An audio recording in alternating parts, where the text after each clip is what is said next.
स्मृति जी आइए और हम लोगों के साथ अगर आप चीख चीख के उस बच्चे की पुकार और दर्द को समझ रही थी तो आइए ना।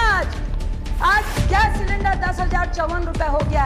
आज आप हमारे साथ चीख चीख कर गरीबों की बात करिए, अपने घर की रंजिश मत निकालिए प्लीज। आप मंत्री, गरीब के पेट में लात मारी जा रही है और मोदी साहब हमारे कह रहे हैं थाली बजाओ थाली बजाओ थाली बजाओ। पूरे देश को जियो का रेवड़ी खिलाई, पहले बोला मुफ्त में दे रहे हैं मुफ्त में दे रहे हैं मुफ्त में दे रहे हैं। जब आपको आदत डल गई उसके बाद अब कितने में जियो का लोग प्रीपेड और पोस्ट पेड भरवाते। ये कौन सी रेवड़ी थी? ये रेवड़ी भी कॉर्पोरेट के लिए थी, गरीबों के लिए।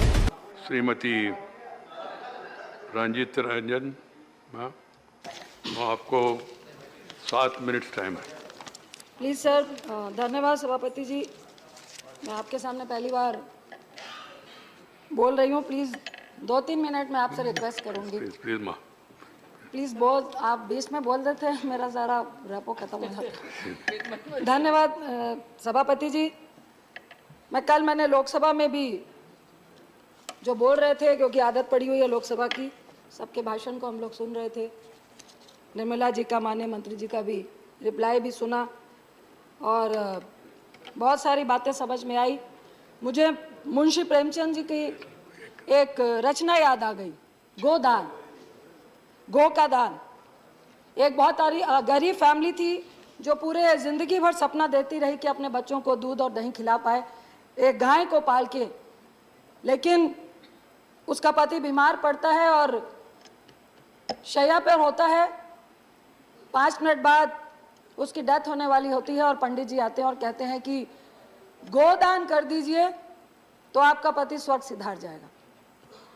उसकी पत्नी घर से गई, 1 रुपए का सिक्का लेकर आई और पंडित जी को दिया और कहा, पंडित जी मेरे घर में यही 1 रुपया बचा है, पूरी जिंदगी मेरा पति दूध और दही के सपने लेकर गौ पालने के सपने देख रहा था और आज आप कह रहे हैं कि स्वर्ग सिधारने के लिए गौ का दान कर दीजिए। मैं ये इसलिए बोल रही हूं कि आज गरीब के पेट में लात मारी जा रही है और मोदी साहब हमारे कह रहे हैं थाली बजाओ थाली बजाओ थाली बजाओ। आप सारा ठीकरा यूक्रेन की लड़ाई पे ठोक रहे हैं, आप कोविड को दे रहे हैं, लेकिन आपकी नीति ने जो नोटबंदी से 2016 से जो गलतियां पे गलतियां की, कभी भी उसका आप जिक्र नहीं कर रहे। जितने अर्थशास्त्री थे उन सब ने कहा था जब हमारे देश की आर्थिक स्थिति बिल्कुल स्टेबल थी, उस वक्त नोटबंदी नहीं कीजिए नहीं कीजिए नहीं कीजिए। आपके स्वर्गीय, मैं उनका नाम नहीं लूंगी, उन्होंने भी कहा था कि नहीं करनी चाहिए नोटबंदी। उस दिन से आज तक हम अपने देश की आर्थिक स्थिति को संभाल नहीं पा रहे। मैं 2013 का प्रधानमंत्री जी का भाषण याद कर रही थी, जिन पे उन्होंने कहा था कि मनमोहन सिंह जी महंगाई का मां नहीं बोलते हैं। प्लीज मनमोहन सिंह जी आए और महंगाई के बारे में बताएं कि कब कम होगी। उन्होंने कहा मरो तो मरो आपका नसीब। ये प्रधानमंत्री मोदी जी के शब्द थे मनमोहन सिंह जी के लिए। उन्होंने कहा था कि आप गरीबों के लिए कह रहे हैं मरो तो मरो आपका नसीब। मुझे फिर याद आ रहा है कोविड का वक्त, जब करोड़ों लोग सड़कों में चल रहे थे, हजार किलोमीटर चल के जा रहे थे, तो मुझे लगता है मोदी साहब यही कह रहे थे मरो तो मरो आपका नसीब। क्योंकि उस वक्त गरीब को पैसा देना था तो आपने क्या बोला, सारे गरीब घर से बाहर निकलो और थालियां बजाने का काम करो, थाली बजाने से आपके पेट में भोजन मिल जाएगा। फिर हमारी माननीय मंत्री स्मृति ईरानी जी ने कहा कि जब भूखा बच्चा चीख चीख कर भूख से व्याकुल हो रहा होता है तो सरकार क्यों नहीं सुनती है। जब किसान आत्महत्या कर रहा होता है तो आपके कान में आप रुई डाल के सो जाते हो। आई विश कि स्मृति जी आइए और हम लोगों के साथ अगर आप चीख चीख के उस बच्चे की पुकार और दर्द को समझ रही थी तो आइए ना। आज गैस सिलेंडर 10,054 रुपए हो गया। आज आप हमारे साथ चीख चीख कर गरीबों की बात करिए, अपने घर की रंजिश मत निकालिए प्लीज। आप मंत्री, इसके बाद मैं सुषमा जी का एक मिनट रंजिता, माननीय मंत्री, किसी का नाम लेकर यहाँ सवाल नहीं करना चाहिए। स्वर्गीय सुषमा जी की स्पीच को याद करना चाहती हूँ, जिन्होंने कहा था कि यह संवेदनहीन सरकार है। ये बिल्कुल भी गरीबों के बारे में सोचने वाली सरकार नहीं है, ये विश्वासघाती सरकार है।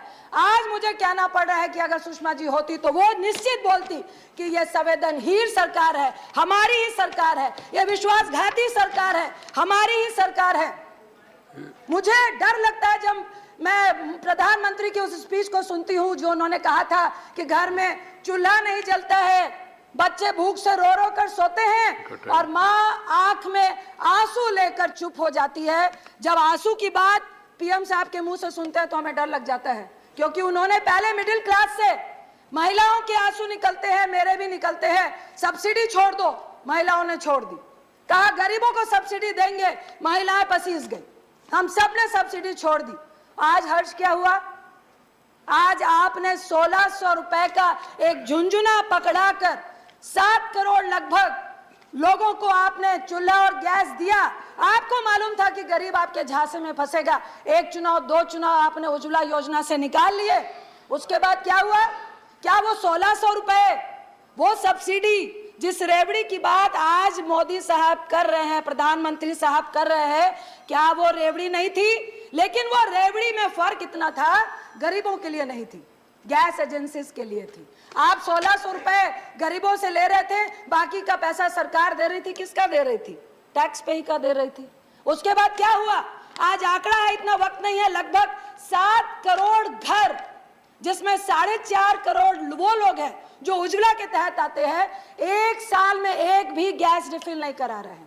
3.5 करोड़ के लगभग वैसे लोग हैं जो साल में एक रिफिल करा रहे हैं। ये किसको दिया था झुंझुना? ये किसकी रेवड़ी थी? रेवड़ी तो प्रधानमंत्री साहब आपने भी दी। कल मैं सुन रही थी आपके लोकसभा में भाजपा के एक सांसद बोल रहे थे कि भाई उस वक्त भी आपके टाइम पे 900 रुपए गैस सिलेंडर था, मानते हैं 900 रुपए था, लेकिन हम अपनी रेवड़ियां गरीबों में दे रहे थे, बिल्कुल 400 रुपए कम में गैस सिलेंडर दे रहे थे। हम गरीबों की मदद कर रहे थे, हम एनपीए की और करोड़पतियों की मदद नहीं कर रहे थे, हम उनके 3.5 लाख करोड़ रुपए माफ नहीं कर रहे थे, हम गरीबों को दे रहे थे। आप सिर्फ खाद्य सुरक्षा की बात कर रहे हैं। एक तरफ मोदी साहब कहते हैं कि रेवड़ी बांटना बहुत खतरनाक है। मैं प्रधानमंत्री साहब सभापति जी के माध्यम से बोलूंगी, उज्ज्वला की रेवड़ी हो, चाहे आपकी कोई भी गरीबों के लिए रेवड़ी हो, वो रेवड़ी में ना तिल था, ना चीनी थी, ना गुड़ था। ये तिल, चीनी, गुड़ सब कुछ कोई जो लेके गया वो कॉर्पोरेट थे। एक और रेवड़ी की याद दिलाना चाहती हूँ आपको, जियो। आप एक तरफ कह रहे हैं कि रेवड़ी नहीं खिलानी चाहिए, आपने क्या किया? पूरे देश को जियो का रेवड़ी खिलाई। पहले बोला मुफ्त में दे रहे हैं, मुफ्त में दे रहे हैं, मुफ्त में दे रहे हैं। जब आपको आदत डल गई, उसके बाद अब कितने में जियो का लोग प्रीपेड और पोस्टपेड भरवाते हैं। ये कौन सी रेवड़ी थी? ये रेवड़ी भी कॉर्पोरेट के लिए थी, गरीबों के लिए नहीं थी। दूसरी तरफ मैं आपको जरूर कहना चाहूंगी कि मेरी बात हो रही थी, एक छोटी सी फैक्ट्री चलाने वाला व्यक्ति है, उन्होंने सुबह बोला कि जीएसटी, निर्मला जी का कल मैं भाषण सुन रही थी कि उन्होंने बोला कि लगभग 1,45,00,000 करोड़ जीएसटी समथिंग, मेरे आंकड़े गलत हो सकते हैं, कि इस बार भी हमने जीएसटी से पाया। मैं मंत्री साहब से पूछना चाहूंगी, आप जीएसटी तो पा रहे हैं, जो लोग काम कर रहे हैं, फैक्ट्रियां चला रहे हैं, विद इन मंथ उनको ब्याज, बैंक का ब्याज भी देना पड़ता है, जीएसटी भी गवर्नमेंट को देना पड़ता है। 15 दिन के अंदर अगर वो नहीं देंगे तो आप पेनल्टी लगाते हैं, लेकिन उनका जीएसटी का इनपुट आपको कितने दिन में देना था?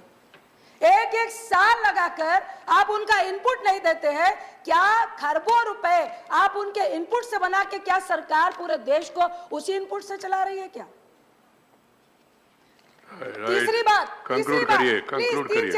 तीसरी बात, मैं एक बच्चे से मिली, 16-17 साल के बच्चे से।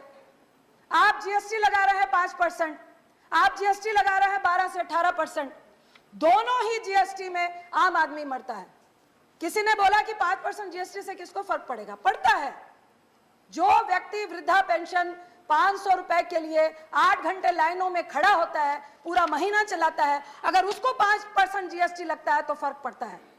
आप कहते हैं कि नहीं, खुला जो गरीब है वो खुलेगा खाता है, उसको फर्क नहीं पड़ेगा। मैं आपसे पूछती हूं कि क्या आप चाहते हैं जिंदगी भर वो गरीब ठेले में मक्खी लगता हुआ खाना ही खाता रहे? क्या उसका हक नहीं है कि वो पैकिंग खाने को खाए? क्या उसका नहीं है कि वो स्वस्थ खाना खाए? Please sir 2-3 minute. स्वस्थ खाना खाए। समय है दूसरी नहीं। तरफ आप ये बताइए, टेट्रा पैक में जो 10 से 12 रुपए की लस्सी, छाछ, दूध, दही, हम सब बच्चे स्कूल से आते हैं तो जाके किसी भी एमडीएमसी के, एमडीसी के उससे छाछ लेते हैं, तो क्या उसमें आप 12 से 18% जो लगा रहे हैं वो क्या गरीब अमीर खाता है? या किसी करोड़पति का बच्चा वो टेट्रा वाली लस्सी पीता है जिसके लिए आप कह रहे हैं कि 12 से 18 करनी है? मुझे एक बच्चा बोल रहा था कि मैडम आप लोग सदन में बोलते क्यों नहीं हैं? रंजिता जी, स्कूटी चलाए। आपने ज्यादा समय लिया, thank you sir please, sir please, thank you, धन्यवाद। Sir please 1 minute, sir please, sir 2 minute. Doctor Fauzia sir, Khan, please 2 minute. Doctor Fauzia Khan, please 2 minute, 2 minute extra दिया मैंने आपको। सर, आपने मैं conclude कर रही आप हूँ। पॉलिटिकल सवाल उसमें बढ़ गए तो मैं क्या करूं? Sir conclude, Fauzia, sir conclude कर हाँ, रही हूँ। Please sir conclude. कंक्लूड करिए। उसने बोला कि आप बताते क्यों नहीं है? स्कूटी से जाए तो तेल महंगा, एक टेट्रा का 10 रुपए का जूस पिए तो वो महंगा, स्कूल में जाए तो पेंसिल, रबर, इरेजर, कटर महंगा, तो आदमी जाए तो कहां जाए? एक तरफ आप नोट कोविड में 23 करोड़ को गरीबी रेखा में लेके आ गए, 98% लोग की सारी आमदनी घट गई।